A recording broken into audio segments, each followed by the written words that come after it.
Hey everyone. Today we're going to dive into the life of a king whose mind changed the way a nation speaks and thinks. This is the story of Sejong, a monarch who gave his people something priceless, their own voice, written in a way that anyone could learn. So before you get comfortable, take a moment to like the video and subscribe, but only if you really like what I'm doing here. Look around. Wherever you're watching from, whatever time it is, this story is about you, about the power of an idea to change lives.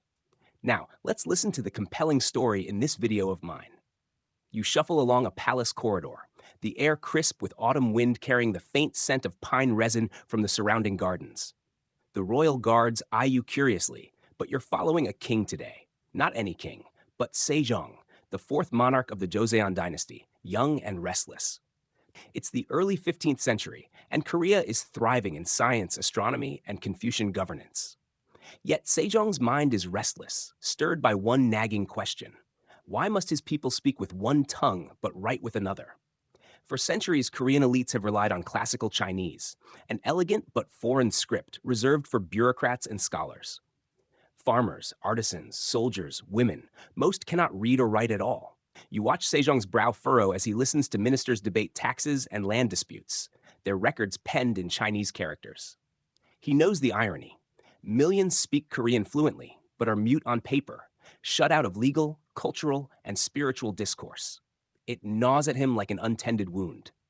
He takes long walks, often alone. His servants whisper of these thinking journeys, where he lingers by village wells, overhearing conversations. You follow as he steps into a tiny hut one evening, listening to a farmer's wife struggle to sign a document with crude, shaky strokes, relying on memory rather than understanding. Sejong watches silently, his royal robe blending oddly with the dirt floor. Later, in his private chambers, candlelight casts sharp shadows on the silk maps of his kingdom. He sketches shapes on scraps of paper. Strange marks, nothing like Chinese. They look almost childlike, born of sound rather than tradition. Your Majesty, may I speak freely? An aide dares to say. Always, Sejong replies, eyes still on the paper. You're restless. The court notices. Sejong smiles faintly. What's the worth of a crown if it can't be heard by its people? This is the seed of a vision, a writing system not bound by centuries of foreign influence, not locked behind elite education. You sense his excitement, almost like a secret rebellion blooming in his mind. But in the distance, you can already hear whispers of resistance, the elite scholars who see power tied to complexity. For now, though, this is just a king with a question and the will to find an answer. One evening, as you stand with Sejong on a palace balcony, he points at the bustling city below, torches dotting the streets. They speak like me, he murmurs, but they cannot write as I do. That must change. The night is cool, but you feel the warmth of a revolution yet to come. The scent of ink and parchment fills the royal study as you step into a heated debate. Around the polished table sit the Yangban, the elite scholars and bureaucrats of Joseon, men who have studied the classics all their lives and built their careers on mastery of Chinese script. Their robes rustle as they shift uncomfortably, clearly aware the king is about to propose something unusual. Sejong stands at the head of the table, calm but determined. Our people cannot write what they speak, he says plainly. Our farmers, our women, our soldiers, they have no letters that reflect their voice. We must change that. One scholar scoffs, eyes narrowing. Your Majesty, to abandon the characters of China is to abandon civilization itself. The written word is the hallmark of culture and virtue. Without it, we risk descending into barbarism. Another adds, a script for commoners? It is dangerous. Too easy to learn means too easy to spread dangerous thoughts. Laws, royal decrees, sacred Confucian texts, they are safe in Chinese because they cannot be so easily distorted. You watch Sejong absorb their words without flinching. He knows this reaction was inevitable. The Yangban status depends on their exclusive knowledge. Literacy is their gatekeeper to power. A simple script could erode centuries of hierarchy overnight. Still, he persists. Is learning for the few or for all? Should a child born in a thatched hut never hope to write their own name? What of loyalty to one's own tongue? Are we not Koreans? His voice echoes through the chamber. The room stiffens. One elder scholar rises, bowing deeply yet firmly. Your Majesty, with respect, such changes defy the order given to us by the ancients. China is the center of culture. We are but a branch. To create our own script is arrogance. You feel the tension. Sejong is pushing against centuries of ingrained belief. In the scholars' minds, harmony means preserving tradition, even if it chains the people to illiteracy. After the council disperses, Sejong retreats to his private library. He paces among scrolls and star charts, his mind racing. They don't see it, he mutters to you as though you were a trusted confidant. They fear losing power more than they fear losing our soul. Late that night, he summons his closest advisors, men like Jiang Inji, a brilliant scholar willing to dream beyond convention. Over tea, Sejong speaks in hushed tones. We will proceed quietly. No decrees, no public debates. For now, we work in silence. The spark of rebellion is subtle but real. You can feel it in the room, like a storm gathering just beyond sight. These few loyal men know what's at stake, not only political backlash, but the possibility that this work could be branded treasonous by future ministers. Yet their faces show determination. Outside, you hear the faint sounds of court musicians playing the geomungo, their strings carrying into the cold night. Inside, a different kind of harmony is forming, one that dares to imagine letters shaped for Korean voices, free from the constraints of foreign tradition. You look at Sejong one last time before leaving. His face is calm but set like iron. He knows the storm is coming, and he is ready to stand in the rain. The morning is chilly as you follow Sejong beyond palace gates, his royal entourage scaled down to just a few trusted guards. Today, there are no silk robes or jeweled crowns. He's dressed plainly, blending in as much as a king ever can. This is no ceremonial tour. He wants to hear his people without the filter of courtly formality. You trail behind as he steps into a bustling market. Vendors call out, voices hoarse, bartering over rice, dried fish, and earthenware. Children run barefoot, laughing and shouting. It's the everyday rhythm of life, messy, loud, and unfiltered. Sejong watches carefully, absorbing it all. A farmer approaches a tax collector's stall, nervously clutching a folded paper marked with awkward Chinese characters. The farmer squints, struggling to make sense of it. I don't understand these words, he admits. The collector sighs, annoyed, before reading it aloud and explaining the numbers. You see Sejong's jaw tighten. This is exactly what he feared. His people depend entirely on scribes for something as basic as understanding their own taxes. Later, in a small tea shop, Sejong overhears a young mother trying to teach her son a simple Confucian maxim, reciting from memory. There's no book in sight. She has never learned to write. I wish I could write it for him, she murmurs. But those symbols, they're for noblemen, not people like us. You notice Sejong's hand clench slightly on the cup. His voice lowers as he leans toward you. A people without the means to write their own thoughts are prisoners in their own land. Back at the palace, he paces restlessly in the Hall of Worthies, a library filled with scholars and texts imported from China. The walls smell of old ink and mulberry paper. They do not need sophistication, they need clarity, he says aloud. His eyes lock on a calligraphy scroll, a beautiful yet complex passage of Chinese poetry. And for a moment, you can almost hear his thoughts.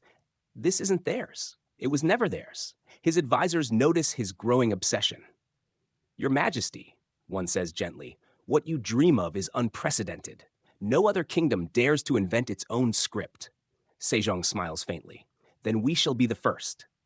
That evening, he takes a lamp and wanders the palace alone, stopping at a stone carving that lists the names of previous kings, all etched in elegant but foreign characters. He traces a finger along the grooves.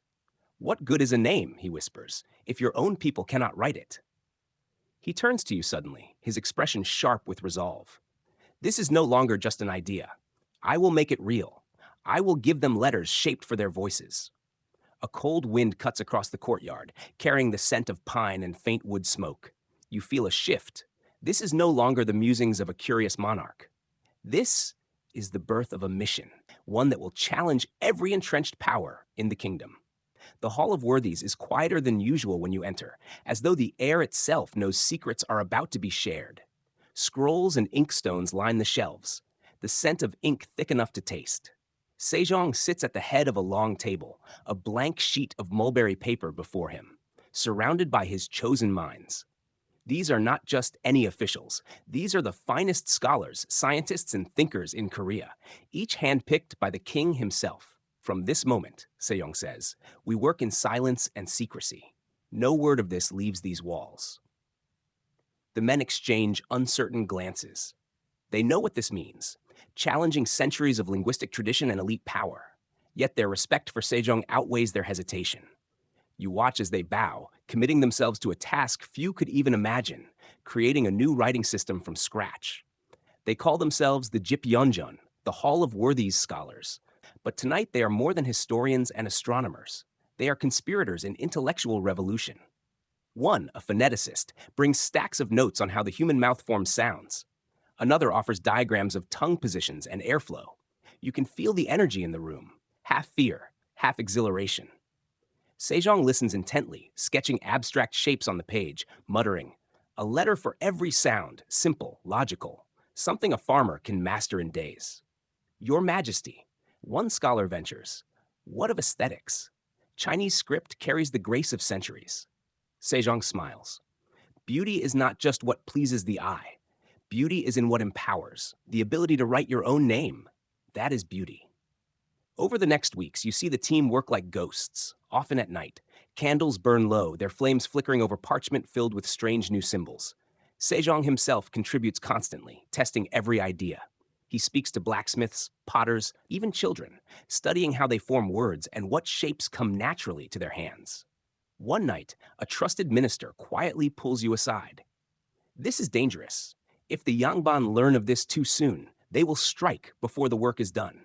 They see a simple script as heresy, even rebellion. Yet Sejong continues undeterred, even protective of his scholars. When one falls ill from exhaustion, the king personally visits, bringing warm broth and reassuring words. History will thank you. Rest now. The work will wait, but your health will not. In quiet moments, you catch glimpses of Sejong's private notes, where he writes not laws or poems, but philosophical justifications. A ruler's duty is to his people. Literacy is the voice of justice. Silence is the language of tyranny. The palace corridors grow tense as rumors spread of the king's secret project. Ministers murmur, eyes sharp with suspicion. Sejong counters by publicly focusing on astronomy and agriculture, deliberately hiding his linguistic work behind these harmless innovations. One cold evening, as snow begins to fall outside the hall, Sejong looks over the shoulders of his scholars and says softly, "This is no longer about me. This is about them, those who will never sit in this room, but who will one day write their dreams because of what we do here." You can feel it in your bones. The creation of something world-changing is underway, and only a handful of people even know it exists. The chill of dawn lingers as you step back into the Hall of Worthies. A faint golden light spills across the table where stacks of parchment lie scattered, each covered in shapes unlike anything you've seen before. These are not the rigid, complex characters of Chinese. They are simple, geometric, almost playful. Sejong stands by the window, eyes heavy from a night without sleep, yet there's a spark in them that makes you forget his fatigue. Today, he says quietly, we begin to turn sound into sight. You watch as the scholars gather around, carrying clay models of tongues and diagrams of throats. One young linguist places a small brass mirror near his mouth, speaking syllables while observing how lips, tongue, and breath move. We need one sign for each sound, he says, so that writing matches speech perfectly. Sejong nods, then picks up a charcoal stick. Let the letters mimic the shapes of the mouth itself. When the tongue touches the roof, it looks like this. He draws a simple line, angled just so. When the throat hums, the shape must be round, like the throat itself. For hours, they experiment. You hear soft murmurs as consonants and vowels are tested. They chant syllables like monks reciting prayers. Ga, na, da, ra. Each sound finds a visual partner, a symbol born from observation rather than tradition. At one point, Sejong steps back, wiping ink from his hand. These letters must be easy to carve into wood, easy to write with a brush. A child must learn them within days, not years. That is our measure of success. One scholar hesitates. Your Majesty, if it's so easy, then anyone could write anything, even dangerous ideas. Sejong's gaze sharpens. Ideas have always been dangerous, but ignorance is fatal. I would rather risk an idea than bind a people in silence. The team works through lunch, through dinner, their focus unbroken. You watch as the script evolves before your eyes, lines straight and curved, grouped into neat blocks that represent entire syllables. A simple brilliance emerges, a system that matches the way people actually speak. Late into the night, you step outside for air. The courtyard is quiet, save for the distant chirp of crickets. When you return, Sejong is alone, staring at one particular sheet. It holds the first full sentence ever written in this new script, a simple phrase he whispered to himself as he wrote it. The voice of the people is precious. He looks up at you, his face illuminated by candlelight. This is just the beginning. These marks will one day let every man, woman, and child write their own story. The weight of history presses in on you. These simple shapes, scribbled in ink, carry the potential to uproot centuries of hierarchy. And standing at its center is a king who refuses to accept silence as destiny. The room hums with a strange rhythm, ga, na, da, ra. Voices echo softly as the scholars test their new symbols, sounding them out like musicians tuning instruments.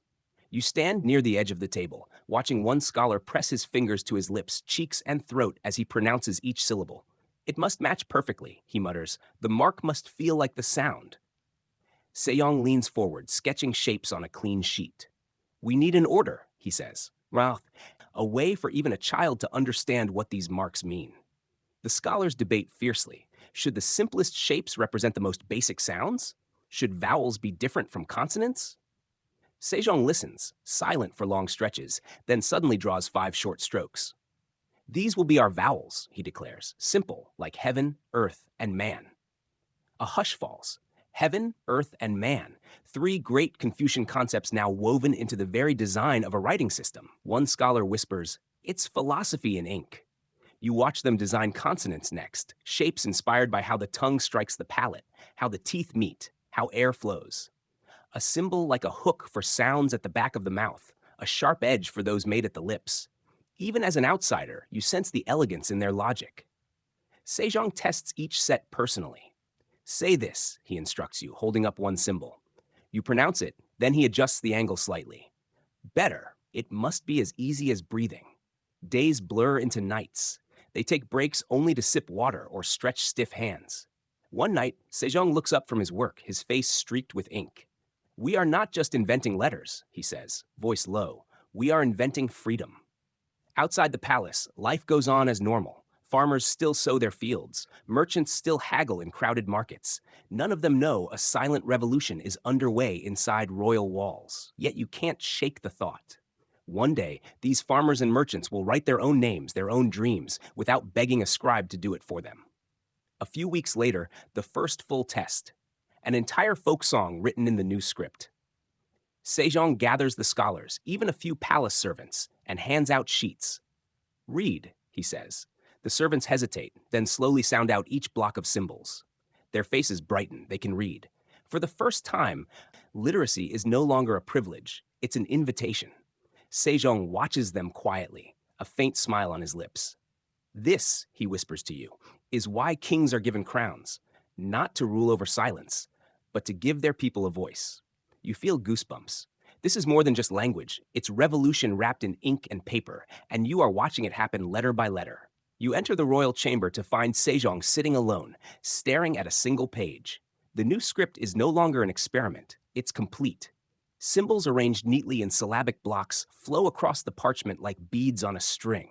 They look simple, yet deliberate, shapes born from human speech itself. Sejong places the paper down and looks at you with a rare mix of triumph and awe. It is done, he whispers. Letters shaped by heaven, earth, and man. A script of balance and harmony, as natural as breathing. You pick up the page, noticing how each character seems alive. The vowels, simple dots and lines, mirror heaven, earth, and man. The consonants mimic the positions of the tongue, teeth, and throat. It's more than writing. It's philosophy embedded into form. When the scholars gather, Sejong stands before them. This is no mere tool, he says. It carries the soul of our people. These strokes are not Chinese, nor borrowed from any neighbor. They are ours, made for our tongue, our songs, our prayers. There is silence for a long moment. Then one scholar, Jong Inji, bows deeply. Your Majesty, this script, it will outlive us all. Over the next few days, Sejong personally tests the letters. He writes poems, royal decrees, even lullabies, then calls in ordinary palace workers, gardeners, cooks, attendants. He hands them sheets and watches as they struggle at first, then suddenly grasp it. A cook gasps, "I can read it. I've never read anything before." Sejong smiles, almost relieved. That is the point. It must belong to you as much as to me. But it's not just practicality that stirs him. He orders that the script's design reflect cosmic balance: the circle for heaven, the horizontal line for earth, the vertical line for humanity. Even the way syllables stack into blocks feels intentional, like small temples of meaning. That night, alone in the royal garden, Sejong gazes at the stars. "These letters," he says softly, "will speak when I am gone. They will carry our voice to every corner of this land." You stand quietly, aware of how monumental this moment is. You've seen inventions before: tools, maps, even astronomy charts. But this feels different. This is not just science or politics. This is identity, captured in strokes and curves. Somewhere deep down, you know this script will change Korea forever. The ink is barely dry on the final form of the script when Sejong begins its next bold phase, sharing it directly with the people. No royal decree, no pomp, just a king walking among his subjects, determined to teach them their own voice. You follow him beyond the palace walls to a rural village. Chickens scatter as he steps into the main square, villagers gawking at the unexpected royal visitor. A mother clutches her child, bowing nervously. "Your Majesty, to what do we owe this honor?" Sejong holds up a simple wooden tablet inscribed with the new symbols. "To show you this," he says, placing it in her hands. "Say these sounds with me." At first, she hesitates, her eyes scanning the blocky characters, but Sejong's voice is gentle, almost teacher-like. "Repeat after me. Gana, dara." Soon, she's forming words, then full sentences. A wide grin breaks across her face. I can read this?" The gathered villagers cheer softly, their excitement almost childlike. For centuries, literacy had been a privilege guarded by aristocrats. Now, a farmer's wife can learn to write her own name in minutes. Sejong spends days traveling to markets, temples, even small fishing ports. Everywhere he goes, he demonstrates the script. Children giggle as they copy the shapes onto scrap paper. Elderly men weep as they write words for the first time in their lives. In one particularly moving moment, you see him approach a blind man sitting alone by a roadside. "What good is a script to me, Your Majesty?" the man asks. Sejong kneels, placing the man's hands on carved wooden blocks with raised letters. "This script is so simple," he explains, "that even by touch, it can be learned. It belongs to you, too." The man's lips tremble, whispering, "Thank you. Thank you for giving me my voice." The Hall of Worthies also begins distributing handwritten booklets, folk tales, farming instructions, and medical advice, all translated into the new script. For the first time, the poorest villagers can access information without relying on professional scribes. At night, Sejong walks the palace gardens, reflecting on what he's witnessed. "This is not just writing," he says to you. "This is dignity." For the first time, they are free to tell their own stories, to dream their own dreams on paper. Yet behind his pride, you notice fatigue creeping into his face. The opposition hasn't disappeared. The Yangban are watching, and sooner or later, they will strike back. But tonight, at least, the sound of villagers reading aloud under torchlight fills the air like music. For once, you feel what Sejong feels: the joy of giving voice to the voiceless. The palace is quieter these days, but it's not the calm of peace. It's the quiet before a storm. Whispers ripple through the court like a chill wind. The king has given letters to peasants. The commoners are writing their own words. You see the Yangban elites gathering in their own private halls, faces grim, voices sharp. "This script," one minister says, slamming a hand on the table, "is vulgar, a language for the uneducated. It undermines our sacred texts, our traditions. If commoners can read and write, what will they write? Complaints? Rebellions?" Another adds, "This will destroy the natural order. Knowledge must remain in the hands of the learned, or chaos will follow." Soon, pamphlets circulate, ironically written in classical Chinese, condemning the new script as dangerous and unworthy. Scholars publicly refuse to use it, calling it a child's script, and even labeling it women's talk. One official sneers during an audience, "Your Majesty, if this continues, farmers will be writing poetry instead of planting rice." Sejong listens in silence, but his eyes harden. When the officials leave, he turns to you. They fear losing their chains of privilege. They call Hangul vulgar because it is powerful. A farmer with a pen can shake a throne more than an army with spears. Still, the backlash grows fierce. Some Confucian academies ban the teaching of Hangul entirely. Officials pressure royal scribes to refuse copying any document not in classical Chinese. One noble even suggests punishing anyone who uses the new script for official business. Despite this, ordinary people continue to learn. You see women writing lullabies, shopkeepers painting signs in Hangul, soldiers carving messages on wooden planks. Each stroke feels like quiet defiance. One night, as you walk with Sejong along the palace wall, he stops abruptly. They think they can scare me into silence, he says softly. But silence is their weapon, not mine. I gave my people a voice, and I will not take it back. Then his tone shifts, colder, almost strategic. If they attack openly, they risk looking like oppressors, so they whisper. We will answer not with anger, but with proof. Proof this script strengthens the kingdom. He pauses, looking up at the stars, his breath fogging in the cold air. A storm is coming, he admits, but storms water the earth, and this earth will bloom in letters. You sense it too. The lines are drawn. Hangul has left the palace walls, and the elites will do everything they can to bury it before it takes root. The royal court is thick with tension as you watch Sejong prepare his counterstrike. Not with soldiers or decrees, but with art and law. He knows outright confrontation will harden the opposition, so he opts for something subtler, something brilliant. You find him in his study late one night, surrounded by sheets of poetry and musical scores. If they won't accept this script in law or scholarship, he tells you, then let them try to erase music and love. His first move, compose new songs using Hangul, melodies meant for the common people. You witness court musicians practicing a hauntingly beautiful hymn, its lyrics written in the new script. The notes flow easily, the words simple enough for farmers and merchants to sing. Soon, villagers hum these tunes in markets, on boats, in fields. Hangul is becoming part of everyday life, not just writing, but culture. Next comes literature. Sejong commissions folk tales, farming guides, even medical handbooks, all written in Hangul. These works travel quickly. You see a farmer eagerly reading about crop rotation, a midwife studying new birthing techniques. Each new reader chips away at the elite's argument that Hangul is useless. But Sejong's boldest move is legal. He orders certain local court proceedings and tax records to be kept in Hangul alongside classical Chinese. They can sneer at poetry, he says, but they cannot ignore tax ledgers. The backlash is immediate. Elite scholars storm into audience chambers, shouting that the king is undermining the sacred Confucian order. One senior minister declares, this script will lead to the collapse of social harmony. Sejong doesn't flinch. Harmony without justice is submission, he replies. My people must understand their own laws. His voice carries no anger, only certainty, like stone refusing to crack. In private, you see the toll. He coughs more often now, his eyes rimmed red from long nights of work.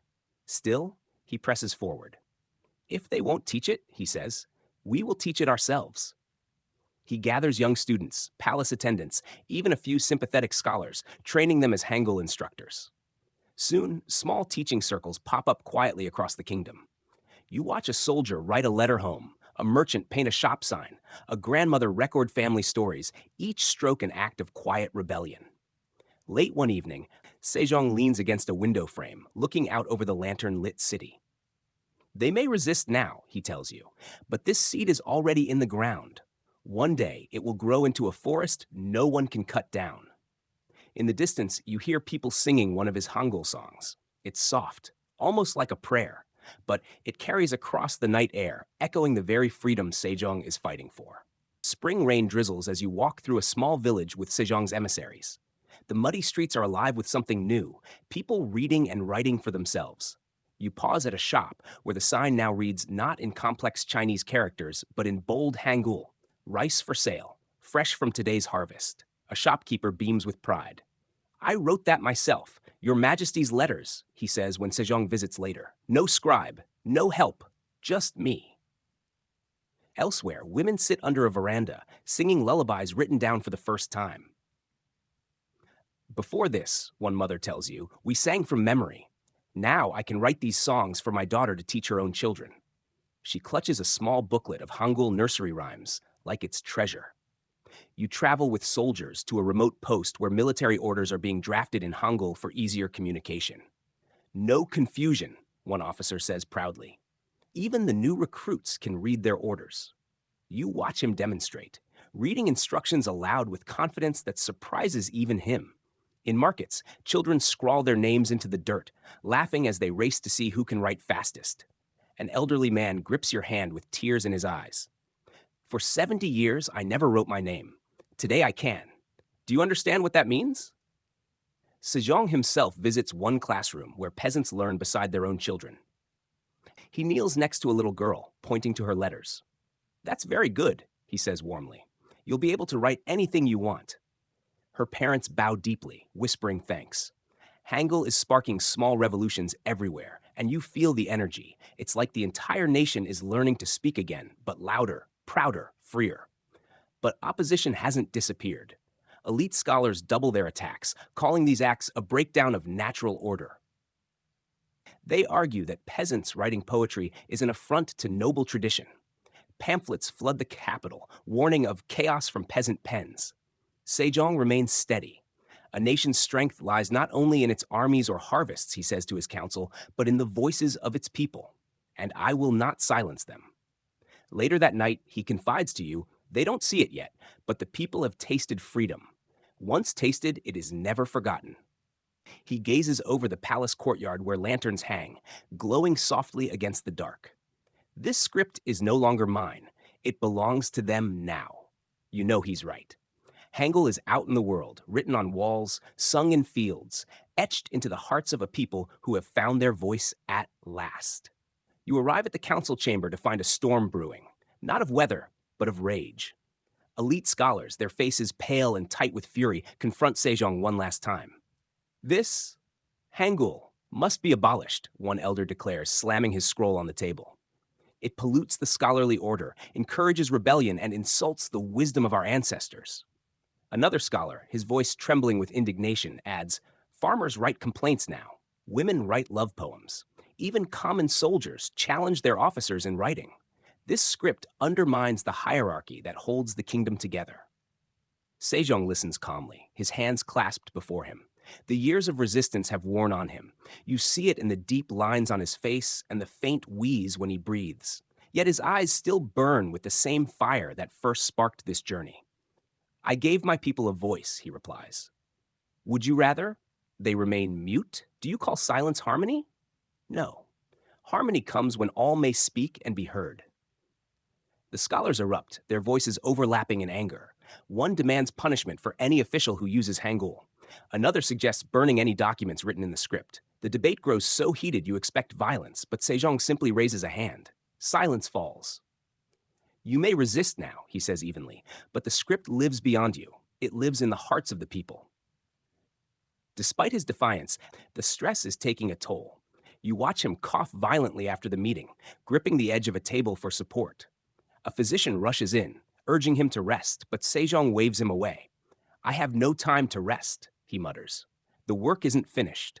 Meanwhile, the elites launch their final offensive, closing academies that teach Hangul, seizing booklets, punishing commoners who write official complaints in the new script.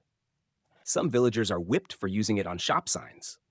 For a moment, fear creeps back into the countryside. Yet even as opposition rises, you see quiet defiance grow stronger. Mothers hide Hangul books under floorboards. Farmers carve letters into tools. Soldiers scratch them onto barrack walls. The script has become more than letters. It's a symbol of freedom. One evening, Sejong sits with you on the palace steps, the moonlight reflecting off his tired face. I know my time is short, he admits, but this gift, it's theirs now. Even if the scholars bury it, the people will dig it back up. Words have a way of surviving. You feel a chill, not from the night air, but from the weight of what you're witnessing. Sejong is a man pushing against an entire class, risking everything, even his health, to give his people something that cannot be taken away. A quiet unease fills the palace. Sejong's cough has worsened, his once strong voice now rough and strained. Yet every day, he continues to review reports of Hangul quietly spreading through villages, soldiers, and even secret study groups. You find him one evening in the Hall of Worthies, seated by a stack of freshly inked pages, poems, folk tales, even farmers' diaries, all written in Hangul. His trembling hand traces the lines. They've taken it as their own. He whispers, a proud smile fighting through his exhaustion. But the court knows the end is near. Ministers and family beg him to rest, but he waves them off. What is a king's life for, he says, if not for his people? In his final months, Sejong dictates one last set of texts to be officially recorded in Hangul, embedding it into agriculture manuals, music guides, and medical instructions. If they try to erase it, he says, they must erase food, song, and life itself. You sit with him late one night as he gazes at the stars. Do you hear them? He asks. At first you think he's imagining things, but then you notice faint voices in the distance. Villagers singing songs in Hangul. His eyes close with relief. They'll carry it on, he murmurs. Even if I fall, they will carry it on. Sejong passes quietly not long after, surrounded by family and loyal scholars. The kingdom mourns deeply, but the Yangban elites seize the moment. They move quickly to suppress Hangul, banning it from official government use and restoring classical Chinese as the sole legal script. For a time, it seems they have won. Hangul is pushed to the margins, used mostly by women, storytellers, and commoners. Scholars mock it as women's letters, unfit for scholarly work. Yet even as elites dismiss it, ordinary people keep writing, in love letters, in songs, in secret diaries.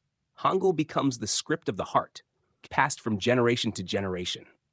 Mothers teach daughters, husbands teach wives, neighbors teach neighbors. You watch decades roll by. Despite being unofficial, Hangul survives, quiet, humble, unbreakable. Each letter, each syllable, carries the memory of a king who dared to defy the chains of tradition. One evening, long after Sejong's passing, you stand in a village where a grandmother teaches a child to write in Hangul under a flickering oil lamp. The child looks up and smiles. Grandmother, who made these letters? She asks. The old woman answers softly, a king who loved his people more than himself. And just like that, you know Sejong's legacy has taken root, not in palace halls, but in the hearts of everyday people. Since Sejong's death, but his script refuses to die. You walk through villages and markets and see Hangul carved into wood, etched into stone, scribbled onto scraps of paper. It is everywhere, even though the elites still sneer at it. One evening, you meet a woman reading aloud from a Hangul translation of a Buddhist sutra. She smiles when you approach. It's easier than the old characters.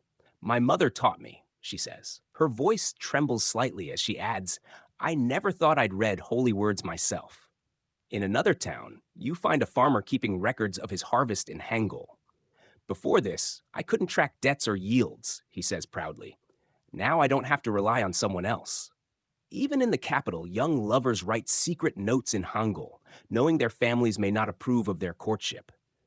The script once dismissed as women's letters becomes a language of intimacy, creativity, and subtle resistance.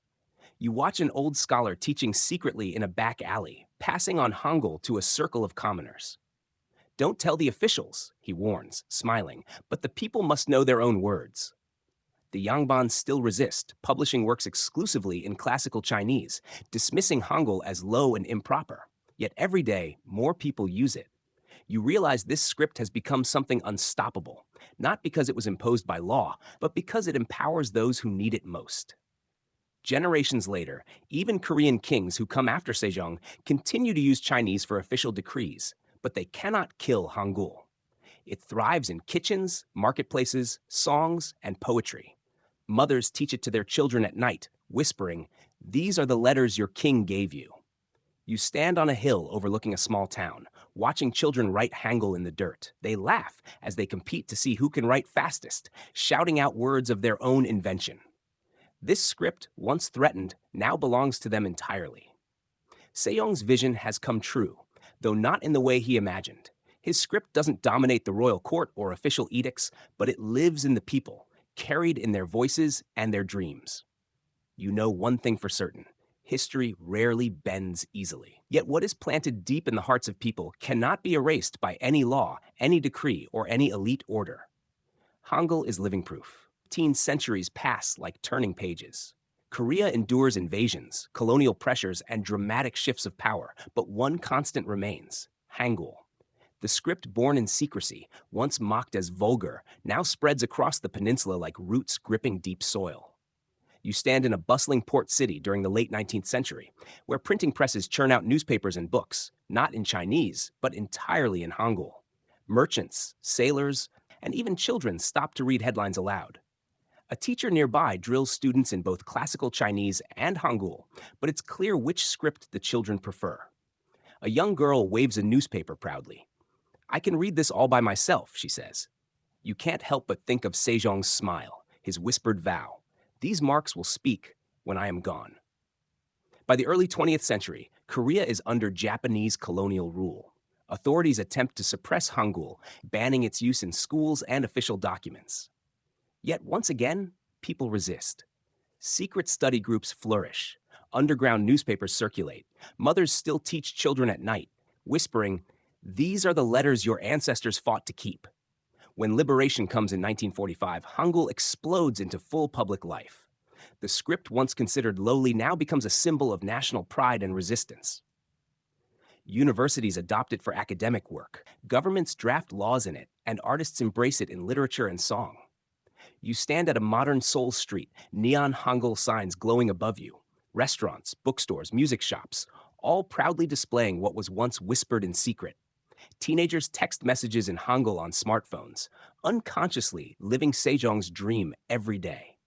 A tour guide stops by a statue of King Sejong in Gwanghwamun Square, telling visitors he gave us our voice. Without him, we might still be silent. Around the base of the statue, you see children tracing Hangul letters engraved in bronze, their parents snapping pictures with pride. You close your eyes and imagine Sejong standing there, watching. He'd see his script not just alive, but thriving, woven into the identity of an entire nation. From farmers and mothers to poets and presidents, everyone carries a piece of his vision each time they write or speak in Hangul. Your journey with Sejong ends here, but his story doesn't. The script he forged in secret now sings loudly across centuries, proof that one person's vision once given to the people can outlast power, politics, and even death itself. Cool down, 300 words. And that brings us to the end of our story. You've walked alongside a king who defied tradition, risked the anger of his own elite class, and sacrificed his health, all to give his people something most of us take for granted: the ability to write their own words. King Sejong didn't invent Hangul for glory or monuments. He created it so that a farmer could write to his son, a mother could pass down songs, and ordinary people could share ideas without barriers. His opponents saw danger, but he saw dignity. And though they fought fiercely to suppress his script, Hangul survived, not because of royal decrees, but because ordinary people made it their own. Think about that for a moment. How many of our modern freedoms started as someone's quiet rebellion? A simple idea, resisted at first, yet unstoppable because it gave ordinary people power they never had before. Today, Hangul isn't just a writing system. It's a symbol of Korean identity and resilience. Millions of people across the world now study it, celebrate it, and use it every day, all because one king believed that language belongs to everyone. So what do you think? Would you have supported Sejong's vision if you lived in his time? Or would you have feared it like the elites did? Drop your thoughts in the comments below. I'd love to hear from you. And if you enjoyed this journey through history, take a moment to like the video and subscribe, but only if you really like what I'm doing here. There are plenty more stories like this waiting to be told, stories where ordinary people and extraordinary leaders change the course of history. Thanks for listening, and see you in the next video. Open quote. Open quote. Finish the script. Enjoy listening and subscribe to the channel for the next video. Close quote. Close quote. Close quote.